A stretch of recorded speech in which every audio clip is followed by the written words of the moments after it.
Hey y'all, Bearder Bros Golf Show back at it again for another week. I am Rod. And I'm Marcus. While the world burns, the show must go on. Feels weird coming on, but hey, we're gonna do the thing. Another week, full slate of golf that we got to see this past weekend. Everybody on tour getting at it. Um, maybe the LET even teed it up somewhere. But Probably. we'll cover the main attractions and go from there, and also talk a little bit of basketball like we always do at the end here. Let's start off the top. Rory, two-shot victory at Pebble Beach, looked really good. Commanding lead down the stretch, didn't really even seem in question at any point in time. Fellow countryman Shane Lowry pulling up behind him for the second place finish. What'd you think about Rory, man? Looked like he was in control the whole time. Didn't look phased by the weather. I mean, you're talking to a guy that lives on an island or was born on an island and played link style golf up until, he pretty much turned pro. So the whole weather off the coast, the wind, the rain, sideways blowing, didn't affect him. You clearly saw that bro shot a 65, easy as can be in those conditions, like it was nothing. I mean, that was just unreal to see. But yeah, I mean, all of his best attributes were on display. He drove the ball like none other, like the number one driver in history of golf, like he always is. The iron game was on display, and you see what happens when the boy brings his putter. He actually can somewhat pretty much run away with the tournament, as you saw. I mean, he was Yeah. making them from everywhere. I mean, the left to righters, the right to lefters. I mean, it was a birdie barrage, and then he had a nice little eagle. I mean, cut the corner, and he went driver 7 iron 1 putt, and I mean that's just insane to think about on a pro tour on a 500 and 40 yard par with five that chill they have. with chilly conditions. Right. So yeah, I was more than excited. It was a little bit of a buffer from the news as a Dallas site, so I was very happy to see it. And yeah, it was a good leaderboard overall. If you really want to talk about it, I mean, That's Scotty true. came back, shot 67, got Top into the 10. top five. Yeah, so I mean, it was a lot to be talked about. Not just Rory in his best form. So I'm very excited to see what Rory does. And I think he talked about it most importantly in his presser. Want to get off to a good start, and then you want to keep playing boring golf. He Yeah. didn't do anything crazy. He didn't do No, it was any just exciting just solid. shots. I would say there are two observations from me regarding kind of Rory's physical look. We've seen him look stressed out these last handful of years. We thought he was going to get a little bit of relief after he left the director of players board 2 years ago. That took some pressure off of him, but that didn't necessarily come to fruition last year, as we saw him struggle to close out the U.S. Yeah, Open. But the clean shaven look, I mean, he's been looking kind of grizzled, right? Letting the overgrowth happen and the beard, the gray coming through. He does look a little bit aged in the face. I will say that. So I don't know. I said maybe this is a rejuvenation year for Rory where he finally gets that major. We were talking about it last year. It would have been 10 years had he been able to capture a major since his last major. So here we are, year 11. Do you think he gets it done? Based on the early start to the season, do you think he's able to get it done, get a major back on the board? yeah, but not the Masters to complete the Grand Slam. No, I don't. No, I don't think he can. I don't think for some reason the Augusta National just does not set up well for him. I, Something I about that course. Yeah, I think. Well, I don't think it's the course. I still think he's a drawer of the golf ball. It's a drawer's golf course. That's why Phil won it. He's a fader of the golf ball. It's definitely a But drawer's golf. as a lefty though, I don't know. Yeah, Okay, he's a lefty and plays a fade. It's the same right to left shot. You know what I'm saying? yeah, but I think I here's where I disagree. I don't think Phil is. to me is a drawer of the ball. He tends to hit draws. We saw, um, Bubba Watson slinging draws around there. I don't know. Maybe I'm wrong. I think Bubba was off the tee, someone who liked to hit the fade, but I think he also liked using his hands and hit a lot of draw. I don't know. I don't ever see Rory winning the Masters ever. Yeah, Um, I meant, but in continuation, I meant to say that I just think Rory is never going to win the Masters because as long as it's the first major of the year, there's just way too much pressure. Uh, he's never going to be in form at that time. I feel like he gets in form as the season goes along. He gains momentum and gets more acclimated to what his swing is feeling like for the season or for the year or whatnot. So that's why I think that's why he's won the U.S. Open middle of the summer. That's why he's won the PGA, 2 or 3 times now. I think that's when he's in his full swing, and then he's won the Open as well. It's in the middle of the summer. His yeah. body's warmed up and everything like that. April, he does a lot of travel. He's doing this European thing early on in the season. Then he's just now coming over, playing a few Florida events, and then he goes right into the Masters. He doesn't play the players well. He doesn't play the Masters well. He never plays well early season. This is why could be a good thing for him because other than Dubai, where it's already going to be 80, 90 degrees, he never performs in these early season events. So So I is think this could is bode that well for him. mental? Okay? So if Tiger Woods, in terms of mental toughness, is 10, I think there's no one that has ever been able to match kind of the intensity level that Tiger brought in his prime. So if Tiger is a 10 on the scale of focus and mental acuity, where do you place Rory? Scale of 1 to 10. He's in the middle of the pack. He's probably a 6 or a 7 or so. Okay, I'd say the that's closest fair. in the game right now is probably Scotty. I mean, he's a strong 8, 5, 9 or so like that. But yeah, I mean, I don't see anybody getting anything close to Tiger if Yeah. that's the scale. Well, we'll see. I don't, I get what you're saying in terms of why he won't win a Masters. I think it's core setup. I just I don't see it for him. I think for righties, people who can fade it off the tee tend to work a little bit better.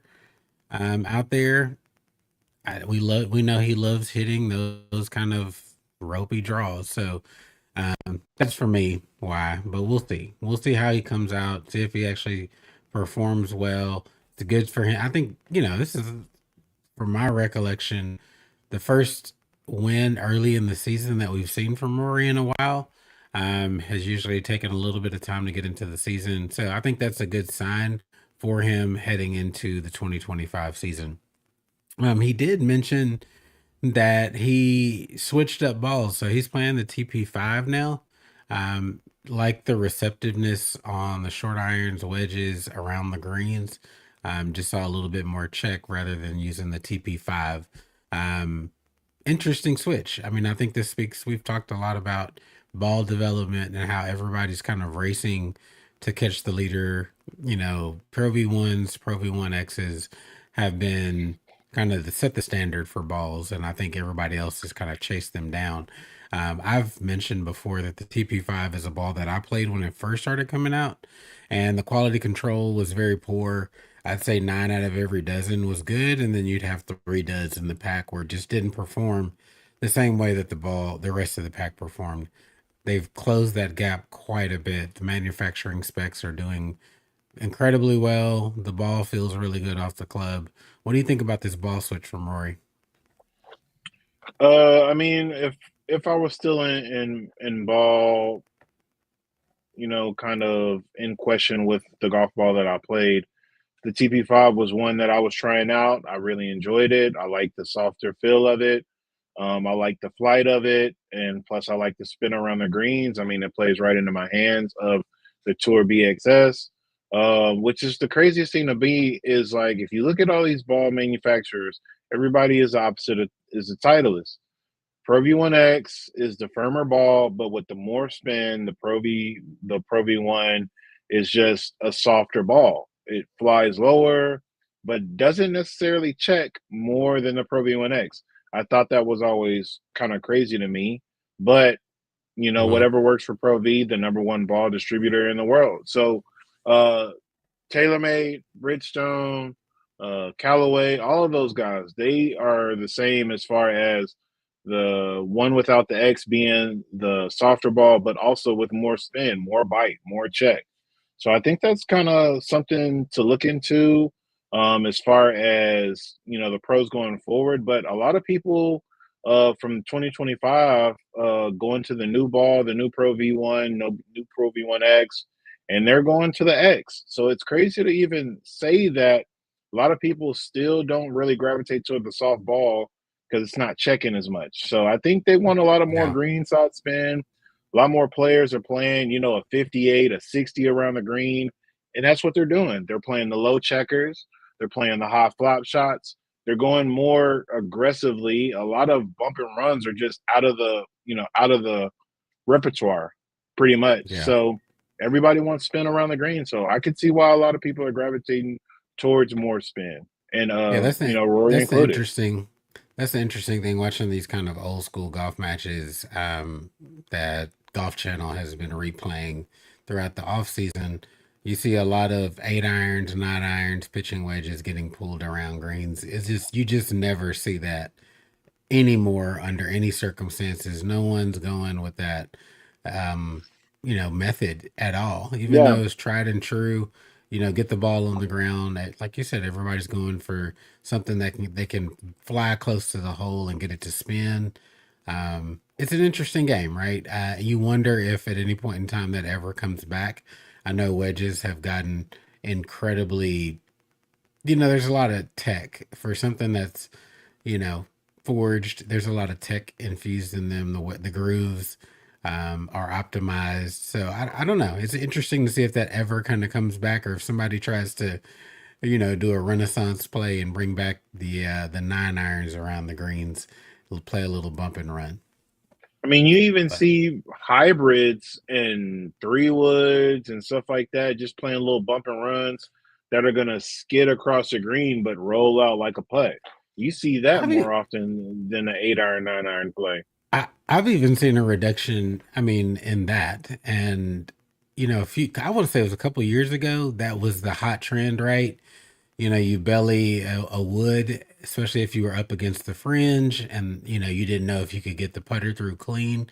That we saw a lot of that. I don't think I've seen much of that in the last 2 years or so, where that trend or that fad, and we know that pros practice everything that they do. They don't just pop out and do that. And I wonder if they've just discovered, like from a stats perspective, that just wasn't very good, and that they maybe had a better chance with the wedges. I'm sure there's got to be a statistical reason why that's fading, or why players abandon that method. But it was hot. That was the hot way to get it out of some questionable, dodgy lies a few years ago, but has since kind Yeah. of gone the way of the dinosaur.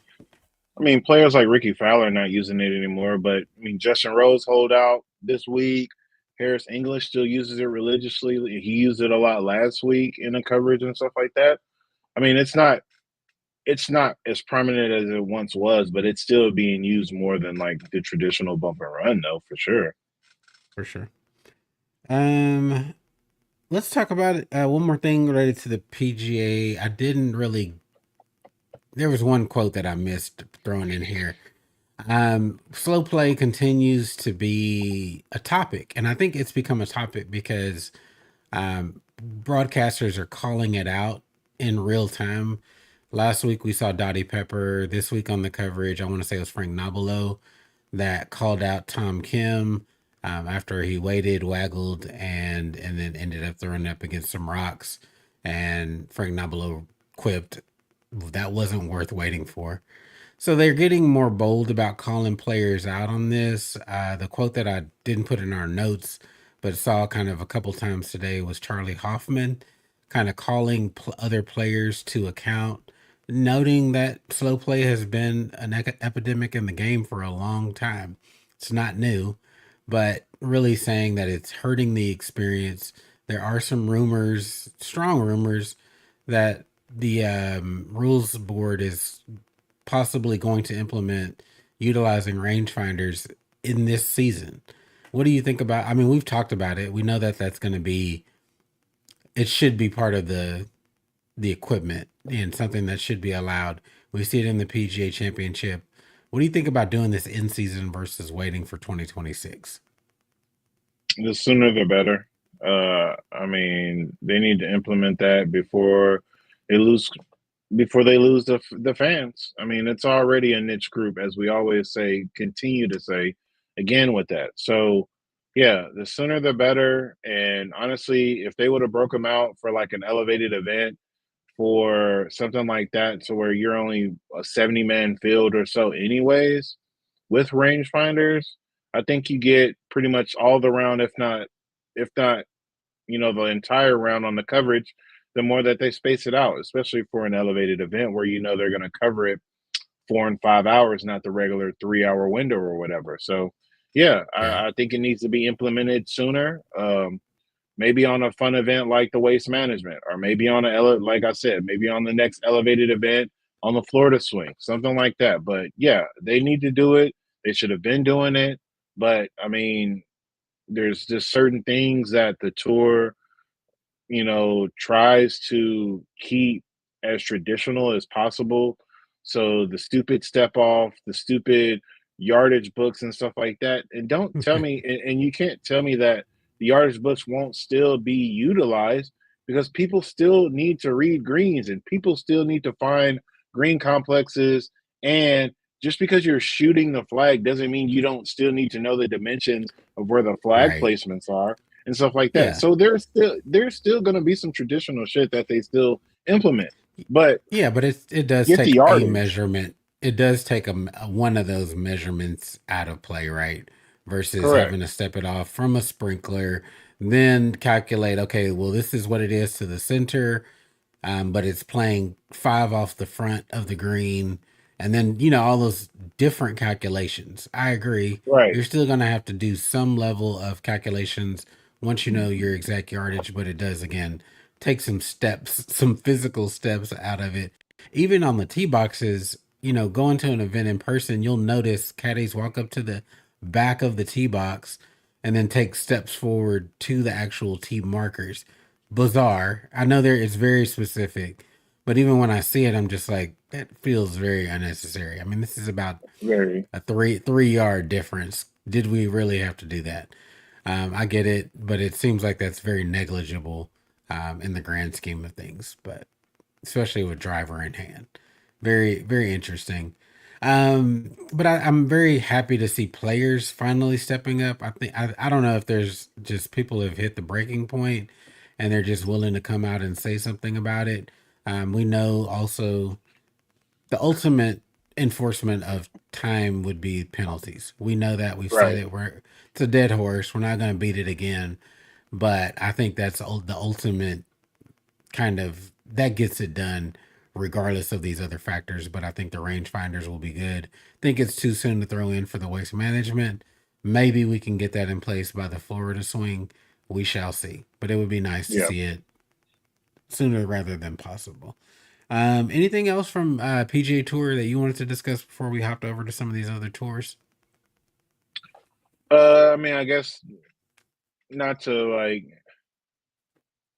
not to just be repetitive, but I mean, Scotty looked good for his first week back. I mean, like, it was so ho hum, but I mean, the guy shot good numbers. I mean, he just wasn't Rory. He just didn't shoot 21 under, but I mean, he shot a respectable 15 under for 4 days. He came back and shot a 67 on the first day like it was nothing. Um, so yeah, I mean, I think the field is going to be in for a long season. If Scotty is coming back off a hand injury and he's already looking that good, Yeah. it's just a lot to the imagination that we're going to see.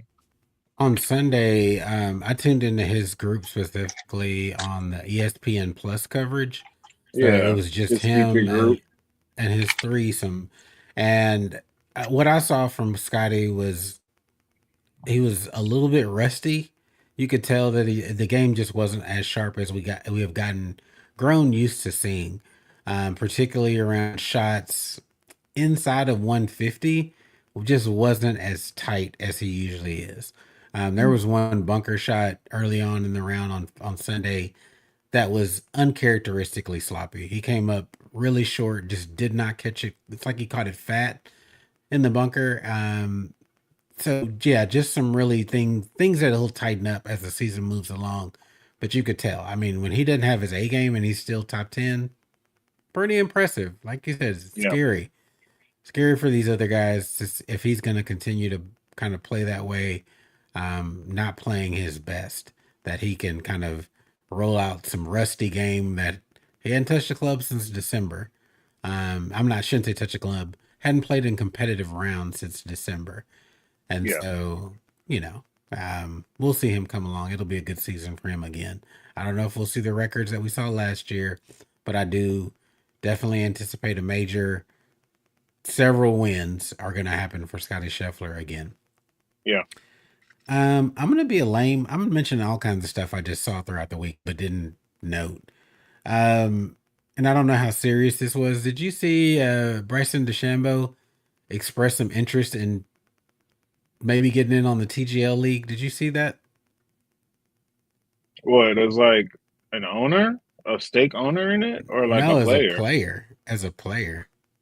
What, with an expansion team, like the next season that they do I, it? I guess so. Well, I mean, they're not I going to think switch up teams. Do they have like they don't have like a free agency like period? It's only till March. It's a week. may, It's a may, small season as it is. maybe if we see a merger, some of those they form new teams with the Live boys or something like that. I don't know. I just thought it was interesting, and I think it also speaks to what we said was that it's an exciting product. It's Yeah, generally turned out to be something worth watching. I didn't have my TV on today, so I'm sure they played because they've moved back to Mondays since they play football's over. tomorrow. Or oh, it's tomorrow. See that, and They that's the play problem. tomorrow at 8. So they've switched back and forth. I think they've gone 2 Mondays, 2 Tuesdays so far. Um, that's weird. I don't know, and maybe that has to do with the West Coast Swing elevated event, and they're trying to schedule around that. Guys still traveling back to Florida for the event, but having some consistency in the schedule would be great for TGL. That's something that I did note from the comment section when somebody was kind of did an informal poll on how did they feel about TGL, and that scheduling was something that came up more than once, having it on a consistent day. Yeah. So they play tomorrow on the 4th. They're off the next week, and then we have a triple header for President's Day. They play pretty much all day. They play at 12 our time, Central Time for anybody that's guessing we're Central. So they play at 12, 3, and 6 on President's Day the 17th after a week break. Even though that's not really I mean, it's a bank holiday, but I don't know how many people are going to be home, That might be a missed opportunity, but it is what it is. School is out. School is I mean, out. school's out, but the adults, right? I mean, it's not necessarily a traditional work holiday for everybody. It is a school holiday. It is a bank holiday, but most people work 9 to 5. They will be at work that day. So I don't know. We'll see what the ratings look like. So I did catch a little bit. They did peak over 1 million viewers last week with Tiger versus Rory heads up. So very close to their second week, which was a Tiger match as well.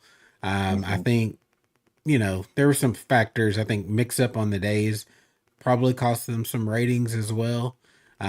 But for them to crest over 1 million, that was a really successful week for them. I'd say Yeah. the first 4 weeks have been a successful launch of a product.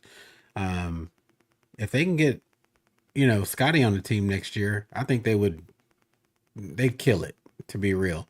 Um, There's only 6 teams. There's definitely a lot of room for expansion. They definitely can create a Texas team. They definitely can create like a Pacific Northwest team or something like that, a Midwest team. There is so many different ways that they can go. There's another Florida team that they can make. They can make another Cali team. I mean, they can Yeah. easily double the league and make it 12 teams of 4 players, 40, and make it 48. That way you get some young guys in there, you get some funny guys in there, and then you get Yeah. your shot makers. You don't always have to have like The big just your ho personalities and hum. Exactly. So people that are funny, people that are just looking out to go out on a limb and get themselves some exposure as well. But speaking yeah. of TGL, did you see that Good made another imprint? Not only do they No. have a clothing brand now, they have an owner stake in the LAGC TGL team. So the team Oh with wow. Justin Rose, Tagala, those guys. So they Interesting. have they have entered the game of ownership now. So That big money in that YouTube live YouTube golf. YouTube got you the They've been monies. able to they've been able to spin that into Callaway Club deal. Yep, Their apparel brand's doing well. I mean, and I see it. I see the young. They have the young kid market kind of just covered. That definitely. I'd say about 13 to 16. That market, and especially in DFW, I see so much good gear on kids of that age at courses. Yeah, Handful of grown men, but again, they've captured the teenage market wholeheartedly. It's yeah. very natural for them. Speaking of players that could be added to, TGL, imagine like a Joel Damon, participating in it. It Funny would as be hell. just, it would be great, mic him up, maybe have Gino along just for some comedic relief. I think it would be a really good deal. Yeah, And I know he's got a couple of boys that he's tight with in on the PGA. So, I think there's a lot of different combinations and how they could build on this in season two. But I think again, off to a good start so far. Nothing to sneeze at for something that was just kind of imagined off the top. It just we didn't know what it would look like going in. yeah. I No, know there's truly. still some work. I think there's still some work that they need to do with the distances and some of the simulator stuff. But overall, the Yeah. product has come across very well. Let's swing on over to the DP World Tour. Um, still over in the Middle East in Bahrain. Yep. Laurie Canter. Laurie Canter made his full resurgence and comeback from LIV. Joined that league in 2022, defected a year later, worked his way back to the DP World Tour, got him a win Yeah. and a playoff. My boy Pablo Larrazabal. There's another guy Choked. in that playoff. You say he choked. Dan, yeah, Daniel Brown. Daniel Brown was the third guy in the playoff, but Yeah. Pablo Lorthobel definitely choked. But Laurie Cantor, I wouldn't say Laurie Cantor won. The people that played in the playoff all shot multiple holes under par. Callum Tarrant got left in the dust. I think he shot an over round par. I mean, he pretty much got out to a hot start Thursday, Friday, and then Saturday, Sunday, he was pretty much grasping for air and He is just a reaching. he is a Thursday through Saturday player Oh my goodness! I mean, on bro, both tours. he was that movie scene where the person is like struggling and just keeps reaching for air out of the pool, like he can't pull himself above the water level, and that was all Saturday and Sunday. He had a couple of shots to get back to even par, then didn't do it, and then completely shot over par. Not even on the first page of the leaderboard after Sunday's round.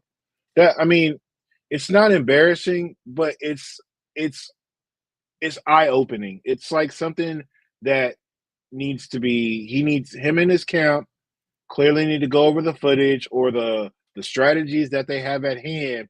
They Yeah. need to be doing some deep diving right now because this is multiple times now. This is not the first time that Tarrant has been on the top of the leaderboard or fighting for a lead or been at some point the number one guy on a Sunday and then not finish the job.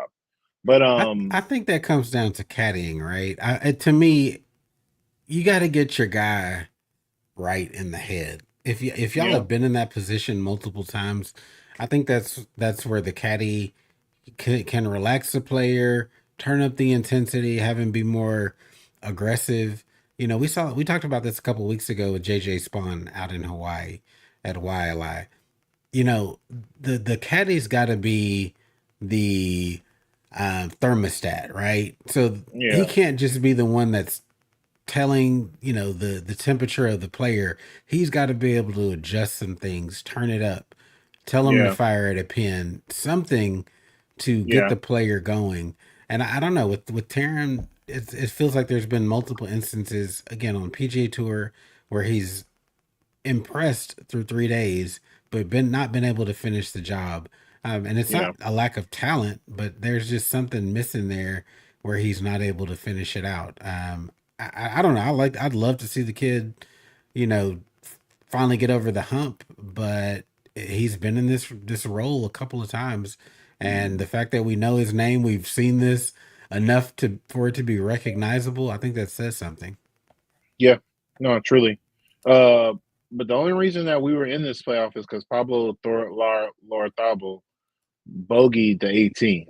He had a sloppy short game shot and just could not sink that par putt and ended up limping in with a bogey. That's why the only reason why they made this. So Yeah. unfortunately, our guy Pablo with the Jordan ones ain't doing it right now. Unfortunately, I also a guy that was in the inaugural season of Live and has worked his way back. was he? Yeah, he played in the first season of Live. I don't even think I want to say if I could be wrong. I don't even think he made it through the first full season. I think he ended up leaving slightly early, but only made it through one season and was trying to kind of navigate himself back. Um, Mm-hmm. That's it. so yeah. Anyhow, um, let's quick mention of international series, and I'll hit this real quick. So Ollie Snyder Jans, playing on the international series with a bunch of live guys. Bryson DeChambeau was also participating in this event, Yeah, but Ollie was able to take the title. 31 years old, first I want to say professional victory, and it's been a long road for him. And he was trying both for the Live Tour as well as the Corn Ferry Tour this year. I think he had a pick of options, but the Hatless Man, reminds me of Robert Rock from back in the day. I was able to yeah. kind of cross the threshold. Of course, it was not on TV that I saw. I don't think I missed it, but one in the shadows. Any comment here on Ollie? Um, I don't have any comments on Ali, but congrats to him. I guess he won on. I looked it up though too because I was wondering about that. He looked it up,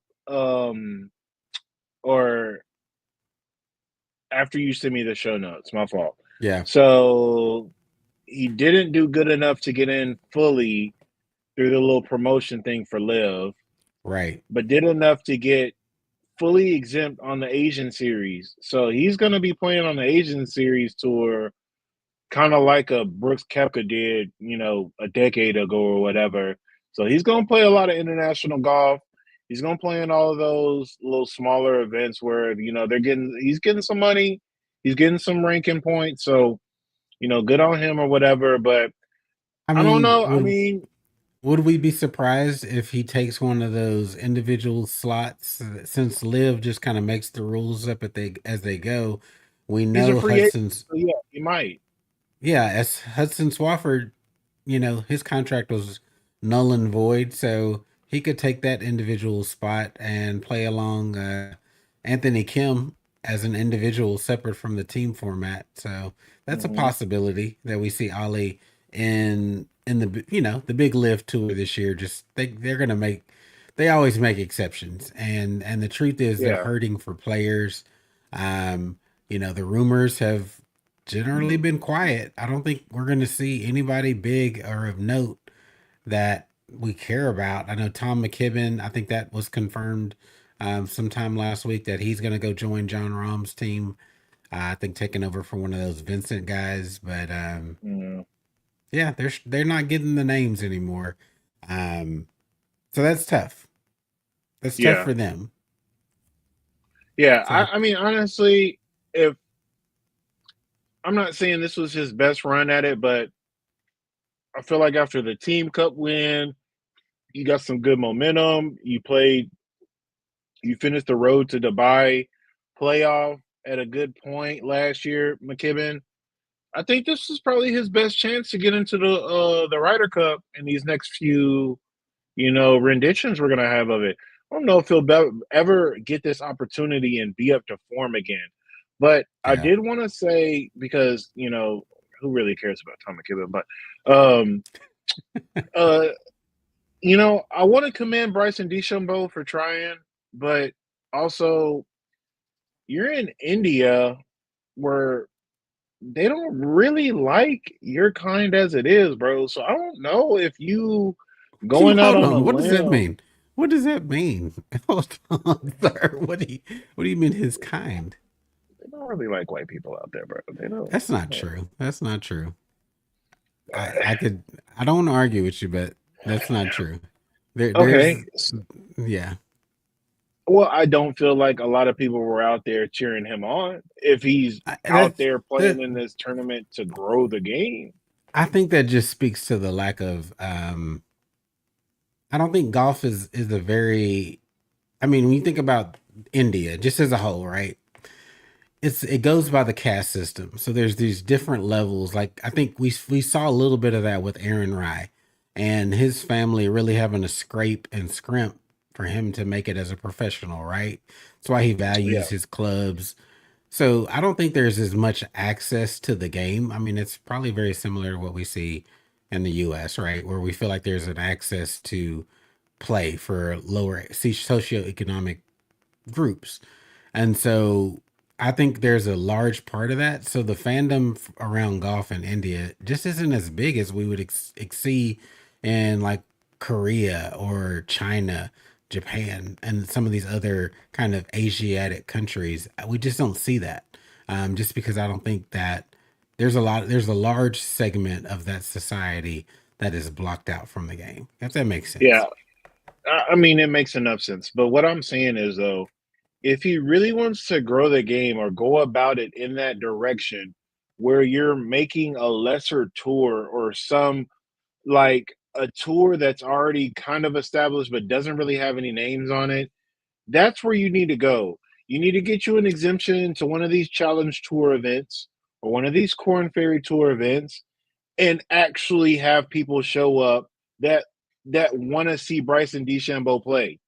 So he needs to go to the Corn Ferry Tour where people know his name and know that he's going to play and are believing in this physics type game that he plays, this brainiac way of golf that he plays with these bulging Aveda 3D printed clubs. And that's where he needs to see his crowd, and that would grow the game. I think Well, that I would mean, be more of a rendition. you you mentioned Corn Ferry. He's not going to be able to do Corn Ferry. I mean, the live golfers have It's a year just as long suspension. But I mean, what's more realistic? Just saying realistic, right? Because I mean, I don't disagree with what you're saying. What the realistic would be playing on the DP World Tour in the same way because they've clearly been given exceptions, and the DP World Tour is allowing live guys to play in the same way that right. we see Terrell Hatton tee it up on the DP World Tour. Don't you think that would bring some cachet? Um, if Bryson got a couple of starts on the DP World Tour, I Yeah. think so.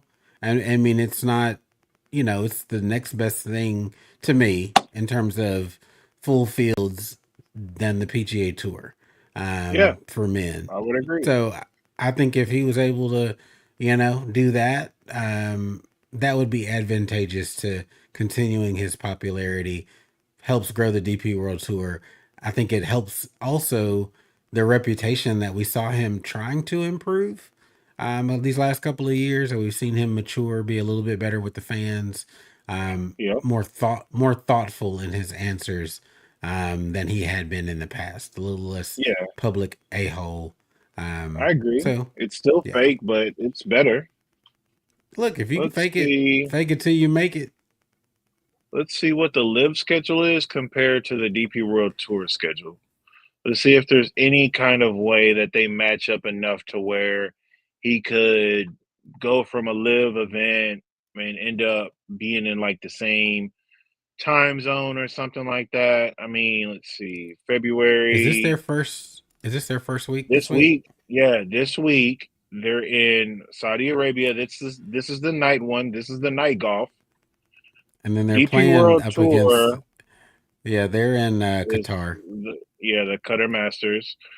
So February 20th, they're in Africa.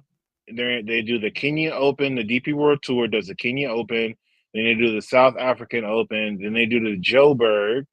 That's 3 weeks, and then they go to Singapore. Singapore is March 20th. The LIV Golf plays They're in February Singapore 14th the to the week 16th. before. Well, Uh, they yes, they could are. time that. Yeah, Yeah, just because stay his in next event Singapore. won't be until April. All right, DeChambeau, come on, bro. Hey Yep, Lord, he can back to back weeks. Yeah, March.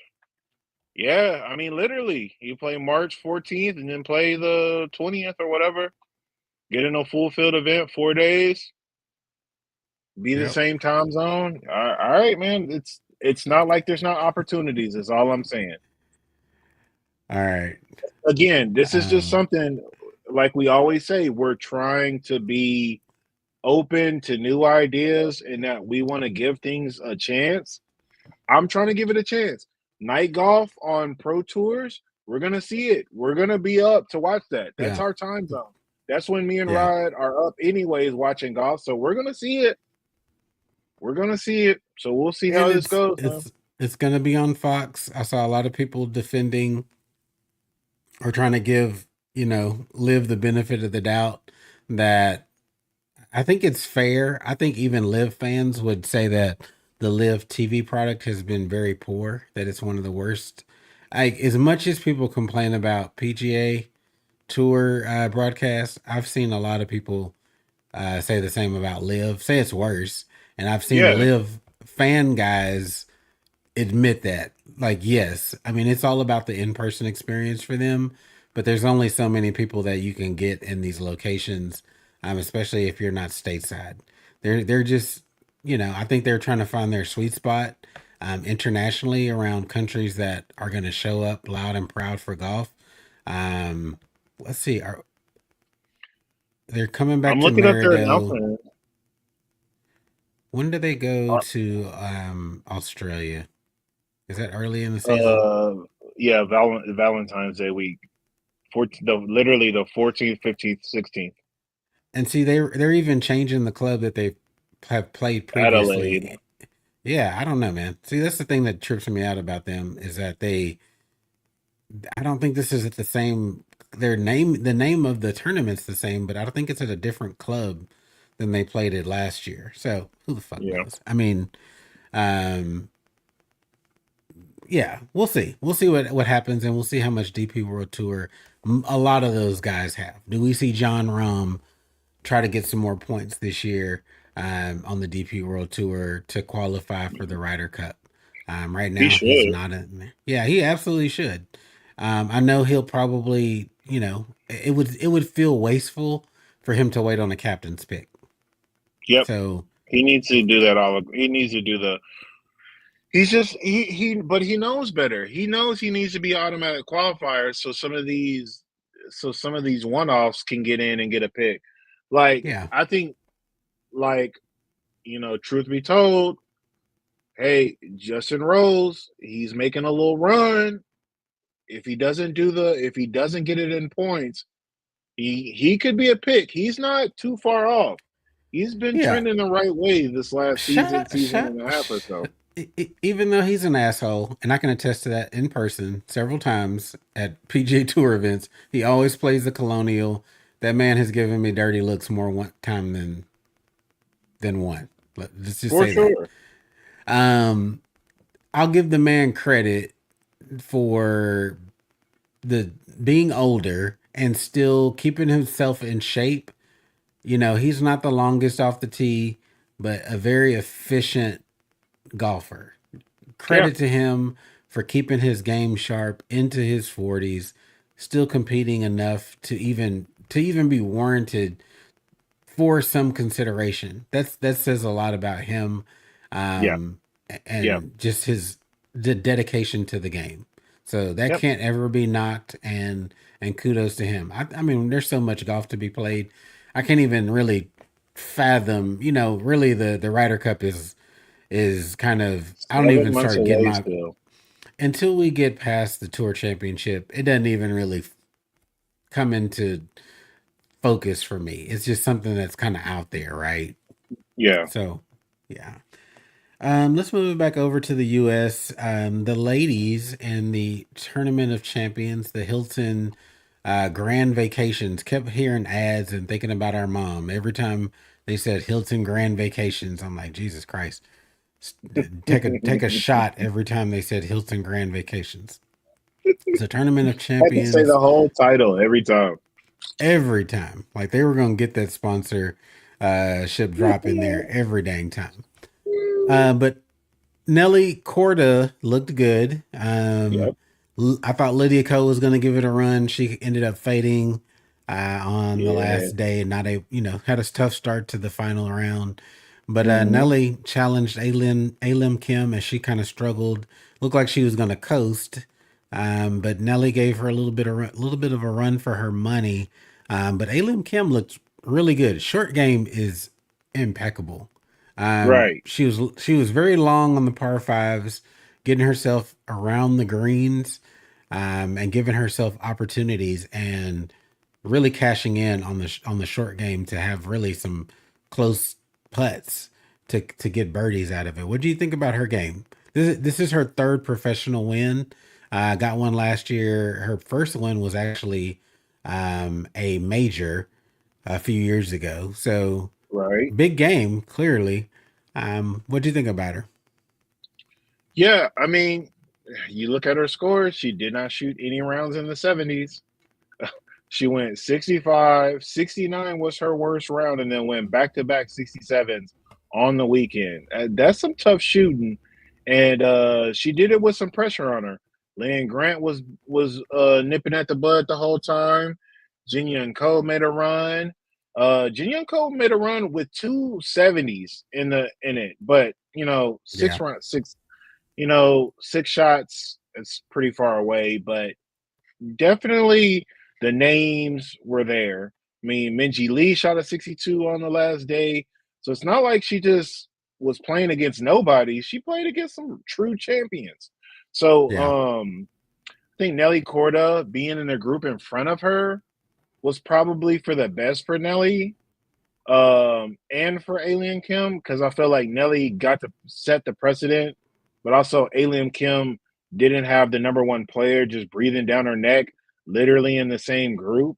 So I think it bode well for both of them. I think Nelly Corda did what she was supposed to do. She drained a 40, 35, or 40 footer on the 18th to even set 18 and force Alien Kim to two putt to make sure that she was gonna secure the victory, and then she crushed it. She crushed a putt from like 30 feet to end it. So yeah, I think she did some really good golfing in the weekend, but I think it was easily her winning it, and just but she didn't run away with it though. I don't know right. how to explain it, but like I'm feeling good about Nelly Corda. Let me say that. But Alim Kim could be somebody that we need to watch out for. I mean, you saw the personality, you saw her eclecticness, you saw Right. her ability to perform on TV. So I think that's great for the LPGA, and I think that's great for her. I felt like she is making her own lane essentially. She's not worried about who she's playing against and who else came from Korea and stuff like that. She's making her own lane, and that's good for her. So I think it was a good week Yeah. for LPGA to start it off. Yeah. And then they roll on to the Founders Cup. So the defending Yeah. champion is Rose Zhang.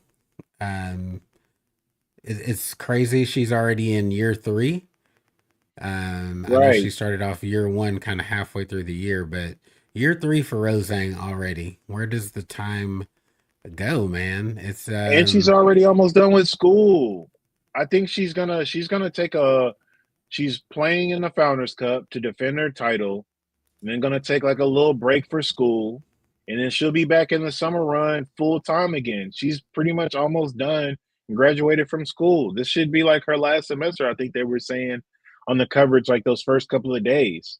And this is with a nagging wrist injury that she's had her whole for a college while. career and going Yeah, into her pros. Like this is insane. it really This is is. insane, bro. Quick shout out to Black History Month, Renee Powell. I think they consider her one of the founding ladies of the She LPGA. is. She gets included in a lot of the festivities. So shout out to her, one of the pioneers of the ladies game. I think only one of a handful. I want to say it was 8 African American ladies who have held the PGA Tour card. So nothing to sneeze at there. One of the again pioneering ladies of the game. So Absolutely. representing her during this monumental Black History Month. So Yeah, anyway, I posted about it. LPGA posted it on the first, and I reposted it on Instagram. They definitely shouted her out tough. So good yeah. on LPGA. They know their fan base a little bit. um. So yeah, I'm excited about the LPGA season getting going. Hopefully, those ladies do what we've been expecting them to do, which is you know, what's the word I'm looking for? Capitalize off the momentum that they have The built up over momentum. the last 2 years. It's been really Hmm. good to watch. They need to, I've been kind of lax on my social media, just trying to keep my mental health tight. But I'll get back into my par for the course Instagram page and see how they're trending. That was a big pickup for them, was the high level of engagement on Instagram.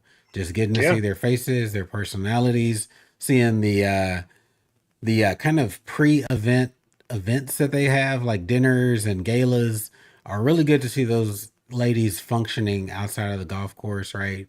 Getting to know them from a personality standpoint.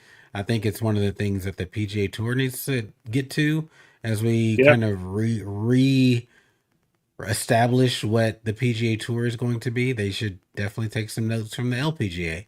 We have gotten to know their players intimately, through social media. A lot of them are foodies and they love to travel, so that's cool for me because I like to see them eating exotic stuff and just again seeing with their hair down, metaphorically. So anyway, agreed. um, Agreed. let's get on to some depressing news. If you're confusing if you're outside of Dallas, depressing if you live inside of Dallas or you're a Dallas Mavericks fan.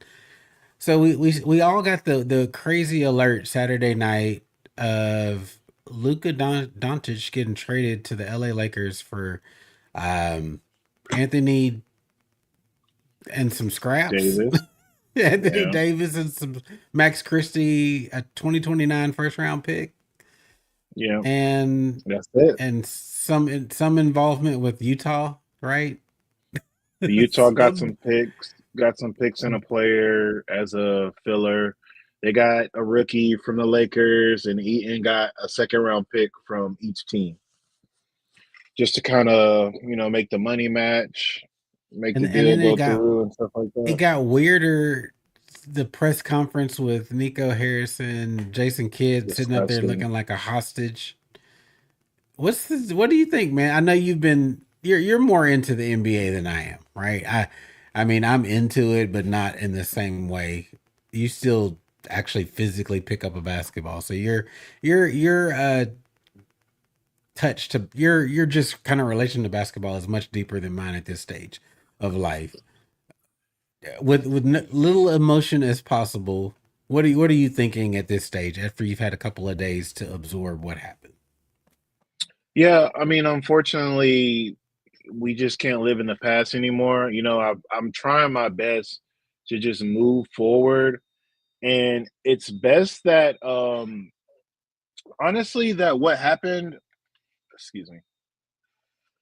I think it happened at a time where we have some growth to be done, and then we'll have some time for the chemistry to be happening because All-Star break's right around the corner. So AD, Max Chrissy, they'll get a chance to get acclimated and stuff like that. But oh my goodness, it's just how do you make this decision?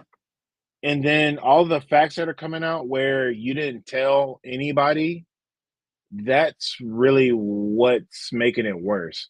You didn't tell coach, you didn't tell the ownership, you didn't Well, tell no, anybody that it was happening. told the ownership, and ownership laughed at him.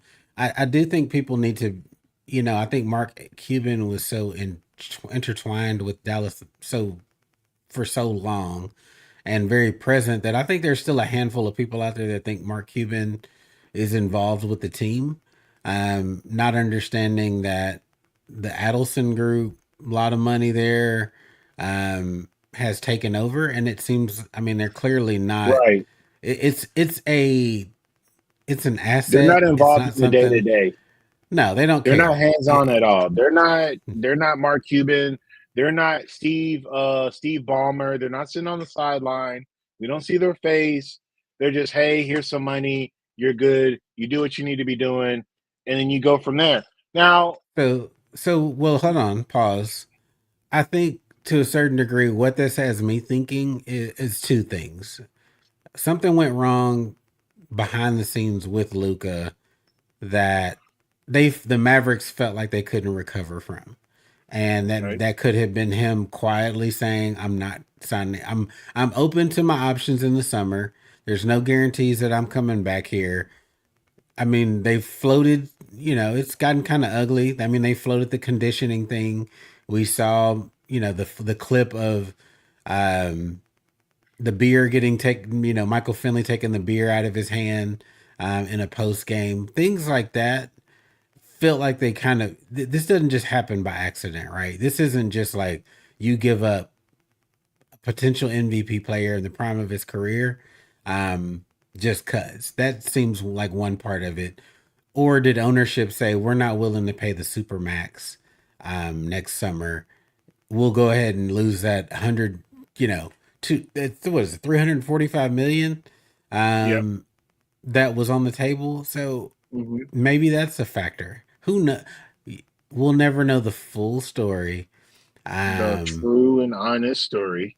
We'll never yeah, know it. unadulterated. We'll never know that. But I think there's some stuff on both sides that could have contributed to this happening. Yeah. You know what? Who knows? Lucas Calf could be more injured than we thought. That could be more ailing than we thought. He might be might be something that he deals with for the rest of his career. He's not going to be a back-to-back player or something going forward, or Ugh. he might lose even We're more gonna go spring than he Kawhi. has. We're gonna go Kawhi. Load I mean, management I for the don't want rest of to. his. I don't want it to be that way, but it might have to be that way just for him to have peak Luca when he's on the court. But you know, I don't know. Any way you look at it, Dallas really screwed the pooch because they had two back-to-back generational talents. I don't even know how they lucked into that. You go from Dirk straight into Luca, literally straight into Luca, and do this. Now, a lot of people are saying we fumbled Jalen Brunson, but I've had personal conversations with you, and I've told you my sentiments on that. I don't think Jalen Brunson develops the way he develops if he doesn't get his opportunity in New York. I don't think we see that rendition of Jalen Brunson playing alongside or behind Luca in Dallas. So as much as people want to say we traded away Jalen Brunson in prime, he's not doing that in Dallas. I And I agree, don't think we ever get that. but he would have been worth the 4 years, 55 million that he was willing to accept at that time. So the player that he was would have been worth that value versus, a max player that we see from him today. I think the trade off, less money, get that player that he was at that time. I don't know. I mean, it's if it's ifs and buts, right? who knows at this stage Right. what he would have been. Um, I mean, at that point, we were pretty. I wouldn't say we were a smaller team, but we were undersized. We didn't have the bigs that we Right. have now, Maxi and Kleba so was more implemented. He was definitely way better. He was way better in 21 than he is now. Let's just keep that 100 right now. Like, yeah. thankfully, like I'm glad we offloaded Maxi Kleba. I don't know what he had going, what he's got going on now. I mean, Maxi Kleba has He's no afraid to shoot the mobility. basketball. You know He what? won't. Exactly. He He has won't. no spring. No. He used to be able to guard 2 through 4 easy and then be a stretch big when we're running. Now it's like you guard fours, you can't guard threes, you can't switch off in the pick. On offense, you literally look left and right. You never look forward at the goal. You sparingly shoot the ball. Like the Yeah. experiment, I It, was done with that. it was good to get him out of here. Do you think that there's any chance in these next 2 years that the Mavs can even have a chance to challenge for a championship, even get to the Western Conference Finals again? Do you think they have the talent as currently composed? I feel like at this point, Nico Harrison's gotten so much fire at him that I think he's not going to change much in the next couple of years. I feel like this is. I haven't seen. I've saw one person give him kind of the benefit of the doubt, but overall, it seems like there's a pretty hard consensus that he fucked this up pretty hard. Well, he did fuck it up because there is no replacement for Luca offensively as a franchise, period. But in the grand scheme of things, in theory, the Mavs still have a solid 2 year run where they could challenge as a defensive juggernaut now. AD gets to play his quote unquote natural position as a four. Gafford and D Live get to run the paint.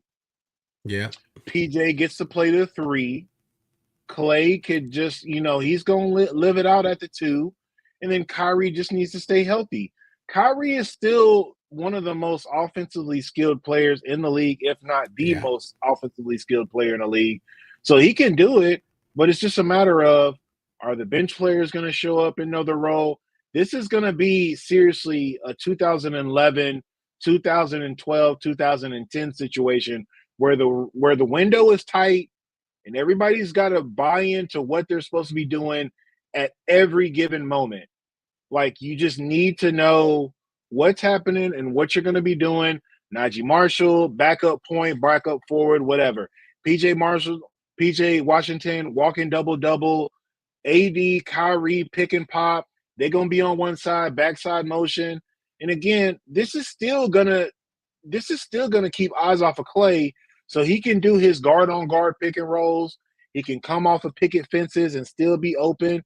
There'll still be ways to get him his 20, 15 to yeah. 20, and be the third option. It's just I, going to I be know. tough. I There know is you don't not want to as much hear this. leeway. Dinwiddie and Grimes are really going to have to get their kind of catch and shoot game tight. I know both of them like to not necessarily No, catch and shoot. They Dinwiddie like to catch and Dinwiddie dribble. pounds the ball. No, Dinwiddie pounds the ball. I'm okay if we find a way to move him by Thursday. I'm I done know with his you. I know experiment. you hate Din. That's why I preface it that way. I know you hate Dinwiddie with the passion, But I like Q but Grimes though. I don't got Q Grimes can catch and shoot. Q yeah, Grimes but doesn't he mind being doesn't. off the ball. I agree with that, but he also likes to dribble. He rarely, very rarely goes straight into the shot. He has a gather dribble. If they can convince Dinwiddie to just put it up on the catch, like, hey man, don't put it down. We need you to catch and shoot. We need you to be efficient in the offense. I think it can work. I don't think there's a deal out there for Dinwiddie right now, but He's just got to that's what be a we part got. of the plan. He's just got to be a part of a deal. He's just got to be like a throw in. You can't preface it as, "Yo, do you want Dinwiddie?" You just got to be like, No, "Yo, we gonna give you. How about this? We gonna give you Gafford, and we're gonna give you Hardy and Oh y'all no, just gotta that's say who they Dinwiddie. can. Y'all just That is gotta who you they gotta can. whisper. Yeah, them That's who. guys, if they're That's who agreed, I if Hardy, absolutely would mhm, get Hardy out of there, please. yeah. My thing is unfortunately, if those guys aren't involved in the offense ASAP, immediately in the game, they check out. Period. It doesn't Yeah. matter. They're not gonna D up. And it was a great example of it, like a few weeks ago when we was on TV back to back days. We was on TV versus Minnesota. They got cooked.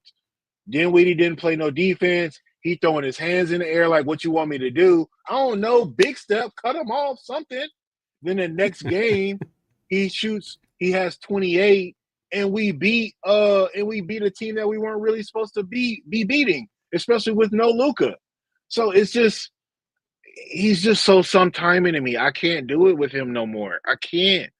I can't, Well, right? I can't. tomorrow they have the Sixers. We'll see if they're able to bounce back after getting blown out in this most recent game. But of course, after a trade, that's what happens. So we'll Oh see if my they're God, able to they were get it together. so everybody looked empty. Everybody looked dead inside.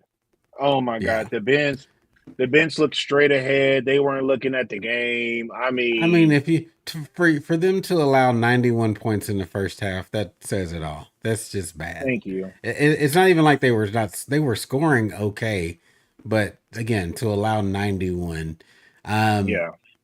just so we can end clean and you don't go on any more rants. Final question, real quick answer from you. Um, did LeBron James know about the trade before it happened? No. You don't think that LeBron James had any indication that he was gonna end up playing with Luca? I know LeBron does a lot of lying, historical lying. But there's no way you know that, bro. You do that at 11 a.m. You do that at 11 p.m. Dallas time. Now you talking about you did it. You was eating dinner with your family That's what when I'm it saying. happened. You lying. You It was lying. too You rehearsed. It lying. was too that part was too rehearsed. That's why I feel But like he was part of it, the discussion. I don't think anything happens on that team without LeBron having some feedback. Um, I mean, clearly Rob Palinka's doing something right, even though he's kind of creepy to me. I don't think he's he's still fail. He's Somebody said it perfectly on the Bird app. He's spelling upwards because this is still a terrible trade. Because who do they have to play defense now? Jackson this is Hayes, true. This is Dorian true. Finney-Smith. That's your backers on defense. Come on, bro. What's his name? The Yeah, Rui undersized, Hachimura. powerful. Yeah. Right. Yeah, get out of here. LeBron is 40. He not running five no more. He ain't got it in him to do that. No, Cut the LeBron crap don't have the same. LeBron still got the game, but that bounce is not there anymore.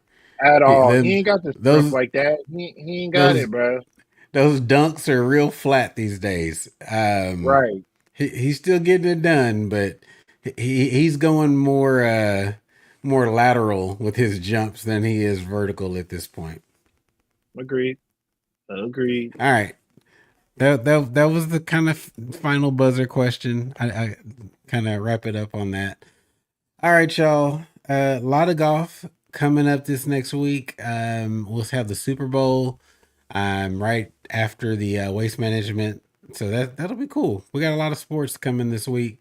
We'll get to see the Lakers and Mavs how they fare the first week of the trade. So, um, Who do you think's hopefully, gonna win the Super Bowl? oh, the script says at KC. I think the I've seen the scripting for the NFL. KC's got to get the three-peat. They're the first. I hear you. They want them to be the first team to have a three-peat. So Here you that's what's go. gonna happen. He said, "Here I go. This is what's gonna happen, man. The script is in. It's been written. Put money on it. That's why the odds are. I hadn't even looked at the odds, but I'm sure Kansas City is the heavy favorite." Yeah.